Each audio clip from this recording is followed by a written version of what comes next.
Sveiki. Tai šiame video aš noriu pakalbėti apie 3 drauges, kurios visada į svečius, kur beeitų, eina kartu, susikibusios rankomis. Ir kai šitos draugės mus aplanko, mes tikrai nesijaučiam nei džiaugsmingai, nei gerai, nei esam patenkintos tomis būsenomis. Tai šiame video apie beprasmybę, apatiją, depresiją. Tai 3 draugės, kurios vaikšto kartu. Aš pati buvau įėjusi į šitą būseną maždaug metus laiko po skyrybų, kai man labai sunkiai sekėsi su pinigais, taip pat po skyrybų labai stipriai krito mano savivertė, išaugo kaltės jausmas, pergyvenimas, nerimas, nuolatinė įtampa dėl finansinės padėties ir tokiu būdu aš įėjau į tokią gilę savęs gailėjimosi būseną, bet kadangi buvo 3 vaikai, nori nenori, turėjau imtis veiksmų, priimti kažkokius sprendimus, tai yra ieškoti išeities, ieškoti kaip išeiti iš šitos būsenos. Ir ką aš tik nedariau, ir visokios praktikas, ir į konferencijas, ir į seminarus, tai yra bet kokiais būdais, kuriuos tik sugalvojau, bandžiau traukti save iš šitos būsenos, ar ne? Ir kas man padėjo? Man padėjo pirmiausia tai atrasta emocijų paleidimo technika, kuomet dirbant su savimi atradau visų šitų būsenų priežastis. Ir darbo su savimi pasekmė, tai yra mano visiškai pasikeitusi emocinė būsena, visai kita gyvenimo kokybė. Bet šiandien aš noriu Jums parodyti mano manymu, kokios yra svarbiausios priežastis ir kaip aš tai suprantu. Tai iš tikrųjų depresija yra tokia, sudėtinga būsena, į kurią mes galim patekti dėl įvairių priežasčių, bet mano manimu ta karuselė yra daugmaž panaši visais atvejais, per kurią mes įsisukam į tai. Tai psichologiniai veiksniai gali būti, ar ne, įtakojantis, pavyzdžiui, ilgalaikis stresas, nerimas, pergyvenimas, va taip kaip buvo mano atveju. Tai gali sukelti traumas, skaudžios patirtis, pavyzdžiui, prievarta, smurtas, mylimo artimo žmogaus netektis, galų gale skyrybos, ar ne, tai yra tas, kas mus giliai iš vidaus sukrečia. Na ir trečias psichologinis veiksnys, tai yra žemas savęs vertinimas, tai yra žema savivertė, neigiamos mintis apie save, neigiamos mintis apie pasaulį, stipriai išreikštas kaltės jausmas, neleidimas savo, gali stipriai prisidėti prie šitų 3 draugių pasikvietimo pas save. Tai dabar aš ir noriu pasidalinti vieną lentelę, apie kurią noriu pakalbėti. Va, štai. Tai aš manau, kad kuo didesnis yra kaltės jausmas, tuo yra mažiau meilės savo ir tuo yra menkesnė savivertė. Ir kuo yra menkesnė savivertė, tuo mes mažiau sau leidžiam. Dabar viskas nuo pradžių. Jei aš jaučiuosi dėl kažko kalta, nepakankama ar ne, tuomet man ateina supratimas, kad aš esu bloga. Įsijungia savigraužos mechanizmas. Jeigu aš esu bloga, atsiranda nepasitikėjimas savimi, nes aš negaliu pasitikėti savimi, nes aš esu bloga. Iš to gimsta nevertumo jausmas. Aš neverta gerų gražių santykių, neverta būti laiminga, neverta tam tikrų materialinių gėrybių, neverta gero darbo, neverta gero atlyginimo ir taip toliau. Atsiranda nevertumas. Kai yra nevertumas, atsiranda neleidimas savo. Tai yra, aš nebeleidžiu savo daryti tai, ką mėgstu, daryti tai, ką noriu, įsigyti tam tikrus drabužius, kuriuos noriu, ten eiti kažkokius užsiėmimus, būrelius. Tai yra visiškai uždedu draudimą savo norėti. Ir kai aš uždedu draudimą savo norėti, tada pasidaro nebeįdomu gyventi, nes lieka tik pilka rutina, kai mes kažką privalom daryti. Tada eina nusivylimas gyvenimu. Na ir iš nusivylimo gyvenimu, kai mes juo nusiviliam, gimsta beprasmybė. Ir beprasmybė atsiveda apatiją ir depresiją. Na ir jeigu mes ilgai užsibūname šitoj būsenoj, tuomet gimsta pasąmoninis nenoras gyventi ir įsijungia susinaikinimo programos. Taip buvo atsitikę ir man. Aš labai dideliais kiekiais valgiau druską po 4 šaukštus per dieną ir gėriau labai daug vandens, tokiu būdu iš savo organizmo išploviau visus vitaminus, mineralus, mikroelementus ir tokiu būdu visiškai sugadinau savo sveikatą. Pas mane jinai buvo tokia, kad aš negalėdavau greitesnių žingsnių eiti, laiptais lipti, o ir į kalną lipti. Tai man iš karto prasidėdavo tachikardija, trūkdavo oro, stodavo, toks jausmas, kad sustos širdis. Tai tikrai buvau kaip reikiant prisidirbus, tai visa laimė, kad aš išsukau šitą visą grandinę. Tai už kalties jausmo slepiasi pyktis ant savęs, kad aš esu bloga, nepakankama, už pykčio slepiasi išdidus žinojimas, kad šitaip negalima, šitaip negerai, šitaip neturi būti. Ir vienintelis kelias išsivynioti iš šitos grandinės, priimti ir mylėti save tokią, už ką save kaltinu. Tarkime, esu ten kažkokia, netvarkinga, nerūpestinga, vėluojanti, tarkim, rėkiu ant vaikų, kažkur tai nepriimu sprendimų, nedarau veiksmų. Ir reikia suprasti, kad kiekviena mūsų savybė, kurios mes savyje nepriimam, yra tarsi strategija. Strategija, kuri turi savo pliusų ir savo minusų.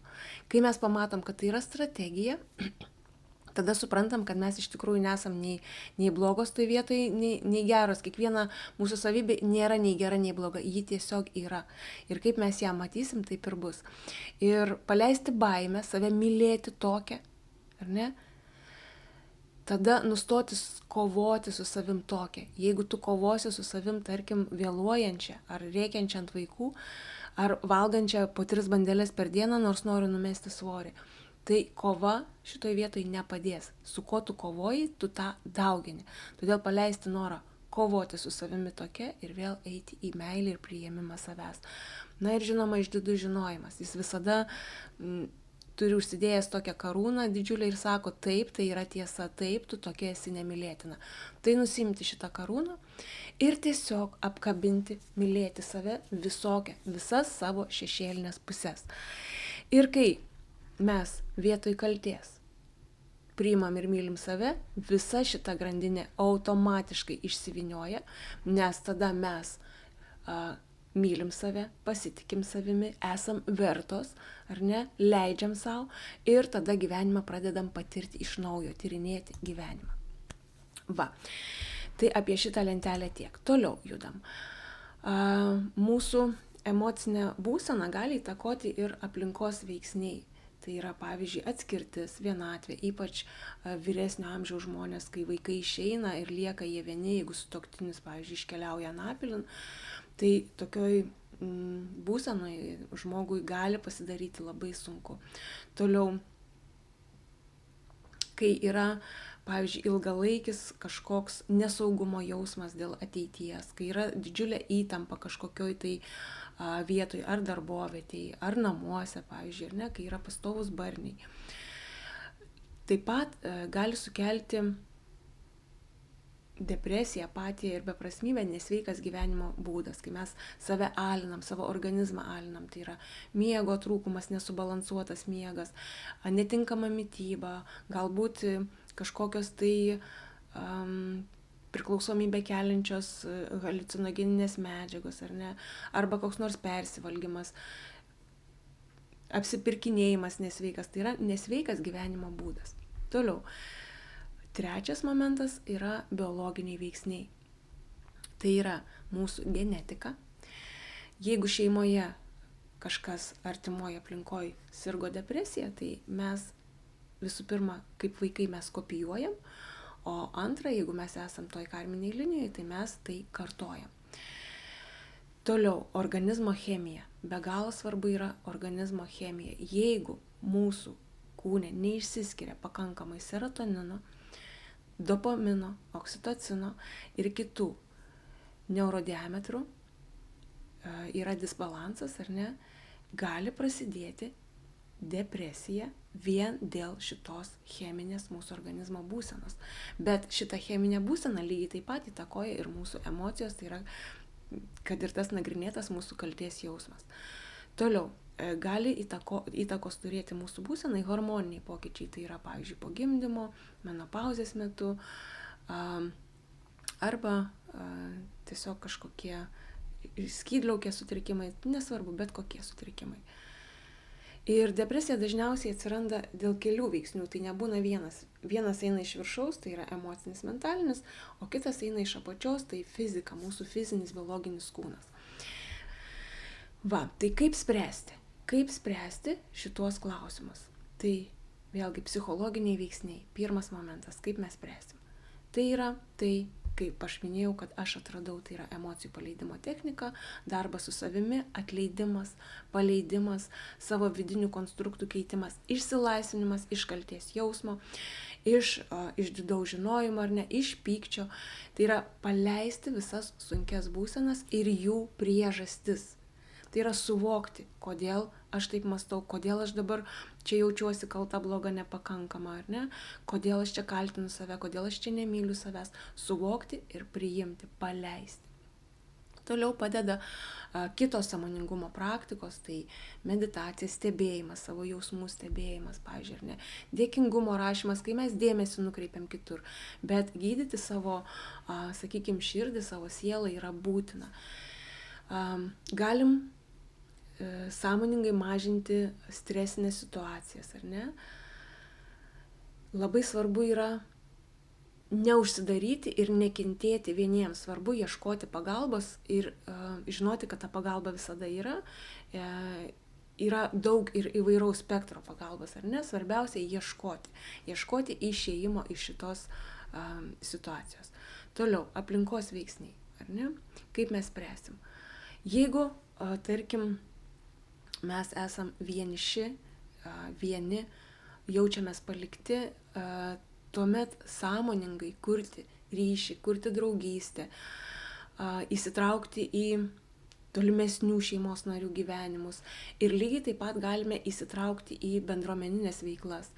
Tai yra, mes galim lankyti kažkokius tai būrelius, šokių, ten chorą, pavyzdžiui, ir nerankdarbių. Tai yra išstumti save iš vienišumo padėties ir lygiai taip pat pradirbti vienatvės jausmą.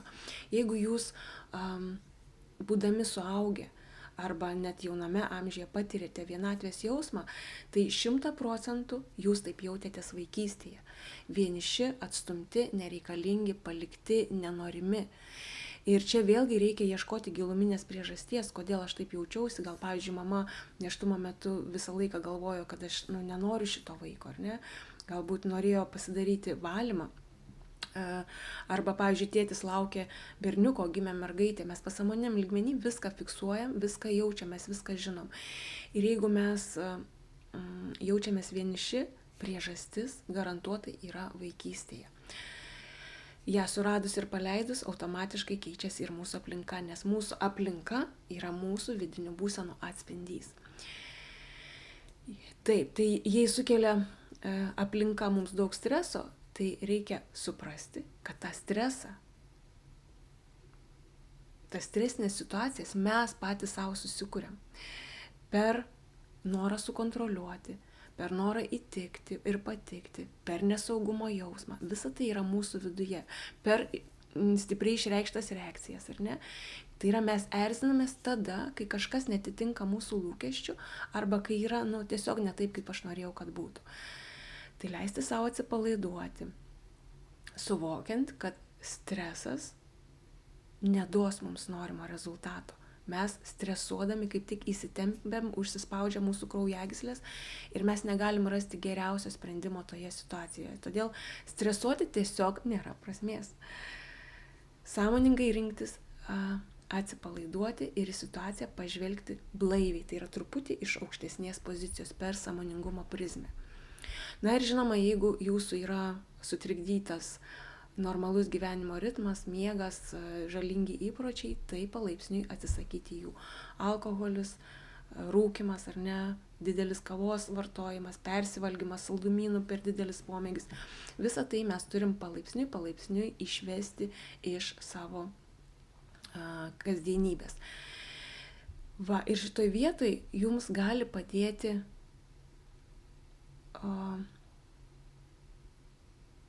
ne tik emocijų paleidimas, ar ne, bet ir iš kitos pusės, tvarkant fiziką, tai yra naujos kartos vokiškos kompanijos papildai, kuriuos aš visai neseniai atradau ir matau, kaip jie tikrai padeda žmonėm tvarkyti su savo šitom būsenom, tom trijom draugiam, beprasmybė, apatija, depresija, kadangi, kaip minėjau, mes galim savo kūną tvarkyti, savo būsenas tvarkyti iš viršaus ir iš apačios, tai yra emociškai ir fiziškai, tai emociškai yra emocijų paleidimo sesijos, kursai savarankiškam darbui arba tiesiog kursai kartu grupėse. Na, o jeigu dabar paminėti tos produktus, kuriuos aš atradau, tai iš tikrųjų depresija yra labai stipriai susijusi su mūsų organizmo chemijos disbalansu ir smegenų nepakankama, netinkama veikla. Ir, kaip minėjau, serotoninas, dopaminas, oksitocinas, ar ne? Serotoninas yra gaminamas žarnyne. Ir jeigu žarnynas yra užterštas, jeigu ten yra patogeninė mikroflora, ar ne, tai akivaizdu, kad mūsų žarnynas veikia netinkamai ir jis negamina šitų medžiagų. Todėl mes turim Fitline tarp produktų turim tokį nuostabų produktą, deguonies kokteilį, aš jo dabar čia nepasėmiau parodyti, jis yra Activize'as. Tai yra B grupės vitaminai, ypač reikalingi mūsų smegenims, smegenų veiklai, teisingai smegenų veiklai, ar ne, ir folio rūgštis, kurie yra būtini smegenų veiklai ir mūsų nerviniai sistemai. Padeda sumažinti nuovargį, gerina nuotaiką ir mes palaipsniui daromės atsparesni stresui. Toliau kitas nuostabus produktas yra Power Cokteilis. Aš pasiėmiau šį parodyti, vienas pakelis, dienos norma ir jo sudėtyje yra antioksidantų, probiotikų, skaidulų ir būtent šis produktas yra skirtas žarnyno valymui ir viso virškinamojo trakto sistemos atstatymui. Tai yra ir tulžis, ir kepenys, ir skrandis, ir mūsų žarnynas, ir kasa. Visa tai tvarkosi geriant šitą rytinį kokteilį. Toliau. Labai svarbu, rūpinantis savo fizinę sveikatą, pridėti ir mankštą, subalansuotą mitybą ir taip pat labai svarbu yra gerosios rūgštys, nes mūsų smegenys tinkamai neveiks be gerųjų riebalų. Todėl jų trūkumas gali sukelti sunkią emocinę būseną. Fitline'as turi omega-3 plus vitaminas E riebalus, kurie tirpsta vandenyje, tai reiškia, kad jų pasisavinimas yra iš karto ir 100%. Ir vitaminas E veikia kaip antioksidantas, kuris padeda apsaugoti mūsų nervinės ląsteles, kad jos gautų impulsus teisingai, kad veiktų teisingai. Toliau, labai svarbu susireguliuoti miego režimą, kad miego kokybė būtų ypač tvarkinga, ar ne? Ir jeigu jūs patiriat sunkias būsenas, tuomet labai svarbu netgi miego ritmas, tai yra vienu laiku atsigulti ir tuo pačiu visada laiku atsikelti, ne per daug vėlai, nes persimiegojimas taip pat veikia mus neigiamai, dar labiau sustiprina depresiją, apatiją, beprasmybę. Todėl verta sureguliuoti ritmą, na ir mes turim vakaro kokteilį Restoreitą, kuris sudėtyje savo turi magnio, būtent magnis padeda atsipalaiduoti, gerina miego kokybę ir prailgina giliojo miego fazę. Tokiu būdu padeda mums atstatyti mūsų vidinį balansą, ar ne, ramybę. Taip pat šis produktas šarmina mūsų organizmą ir valo limfą. Na, o aš jau esu ne vieną kartą kalbėjusi apie tai, kad kuo aukštesnis mūsų pH, tai yra šarminė terpė, tuo mes esam sveikesni ir džiaugsmingesni. Ir kai aš dariau labai stiprias nekvėpavimo praktikas, būtent organizmo pH kėlimui, tai tikrai ryte būdavo atsibundu ir nereikia priežasties, kad jaustis laiminga. Tai ir dabar yra taip, aš rytą atsibudus visada tik tai geros mintis, tik apie savo ketinimus, bet buvo momentų, kuomet atsibusti būdavo be galo sunku, čia stovėdavo toks didžiulis sunkumas, skausmas, nežinojimas, pasimetimas, trūkumas, ilgesys ir tai truko gana ilgai. Kai aš atradau Fitline produktus, tai tiesiog man jie buvo reikalingi energijos lygiui palaikyti ir man labai patiko būtent Activaiso poveikis, visi man labai patinka, bet Activaiso poveikis, kai smegenis gauna tai, ko joms reikia ir tada mes turim tą tokį didelę koncentraciją ir efektyvų darbingumą, ko man labai trūko. Taip, na ir dar vienas yra puikus produktas Fitline amino proshape, tai yra šito produkto sudėtyje yra amino rūgščių, kurios yra reikalingos kaip neurodiametras. Tai yra gamybai, ar ne? Ir būtent tai ir yra atsakingi už mūsų gerą nuotaiką. Kadangi depresija yra, kaip minėjau, kompleksiška, todėl geriausia ir gydytis, išeidinėti iš jos kompleksiškai per fiziką ir per emocijas, per kaltės jausmą paleidimą, per Fitline produktus, per fizinį aktyvumą, per maisto subalansavimą. Na ir dar vienas momentas, kurį norėjau paminėti, jeigu, tarkim, jūsų jau amžius yra vyresnis, tai 40 ir plus, ir yra tas hormoninis disbalansas. Jeigu jaunai moteriai yra hormoninis disbalansas, tada verta omega 3 plus E, bet ir plus izoflavonas yra gerieji riebalai. Bet jeigu jums yra daugiau metų, tai yra labai nuostabus produktas. Čia yra visi riebalai, sausa forma, Generation 50 plus. Ir jie šitame pakelyje yra visos dienos norma. Jie padeda mūsų kūnui atsigauti žymiai greičiau. Tai yra, jeigu mes geriam ryte šitą kokteilį ir prisidedam dar Generationą, tai mūsų atsistatymo laikotarpis yra trumpesnis ir švelnesnis, elastingesnis, todėl kad riebalai jie daro mūsų kūną elastinį, protą elastinį, minkštą, kraujagyslės elastingas, ar ne?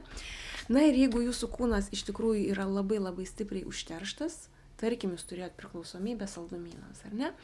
Tai po mėnesio ar 2 vartojimo bazinių produktų labai verta prisidėti didrinką. Tai yra giluminis tarpląstelinio sluoksnio valymas. Ir kai aš gėriau didrinką, čia yra pakelių yra 14, 2 savaitėm man visą tą laiką skaudėjo inkstus ir šlapimas buvo drumstas. Vadinasi, tikrai tuo metu intensyviai valėsi inkstai. Tai šiam kartui tiek. Tiesiog noriu pasakyti, kad jeigu jūs šiuo metu svečiuose turit šias 3 drauges: beprasmybę, apatiją ir depresiją, tai tikrai yra įrankiai, pagalba ir kelias iš viso to išeiti harmoningiausiu būdu per emocijas, per paleidimą ir per papildus. Tai jeigu turite šitą problemą ir norite spręsti, susisiekit su manim ir mes rasim jums geriausią ir tinkamiausią sprendimą. Iki.